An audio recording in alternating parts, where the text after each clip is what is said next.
Hi అండి, good morning. So ఈరోజు క్లయింట్ల ఒక లొకేషన్కి వచ్చినాము. సో ఈ లొకేషన్ వచ్చేసి బనశంకరి స్టేజ్ నెంబర్ 2 అండి. ఇక్కడ పదండి చూడదాం ఏమైనా వర్క్ ఉన్నదనేసి ఇక్కడ. సో ఇక్కడ ఏమంటే ఇది షవర్ అండి. ఇక్కడ మనం గీజర్ ఒకటి ఫిట్ చేయాల్సి వస్తుంది ఇక్కడ. అండ్ ఆల్రెడీ ఇక్కడ వర్క్ చేసి పెట్టినారు ఇక్కడ. సో ఈ వర్క్ అనేది మనం ఫుల్ కంప్లీట్ చేయాలి. ఇక్కడ ఫ్లష్ ట్యాంక్ పెట్టాలండి, అది ఇండియన్ మోటార్ అది, దాని ఫ్లష్ ట్యాంక్ అని పెట్టాలి. అండ్ మెట్ల కింద ఇక్కడ సముద్రం మోటార్ అని ఉన్నది, ఇక్కడ పాత మోటార్ అనేది. సో ఇదన్నీ కనెక్షన్ తీసి మనం కొత్త మోటార్ని సెట్ చేసి పెట్టాలి, చేసేద్దాము.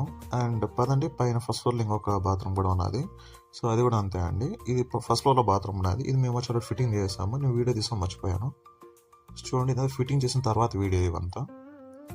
ఫస్ట్ ఫ్లోర్ ఫిట్ చేసి పెట్టేసాము. అండ్ ఈవెన్ గ్రౌండ్ ఫ్లోర్ కూడా ఫిట్ చేసి పెట్టాము. మోటార్ కూడా ఉంది కదా, అదంతా కూడా ఫిట్ చేసి పెట్టేసామండి. సో మీకు కూడా ఇలాంటి వర్క్ ఏమైనా కావాలి, ఫినిష్ చేయాలంటే మమ్మల్ని కాంటాక్ట్ అవ్వండి. తారా ప్లంబింగ్ సర్వీసెస్ అండి. Thank you.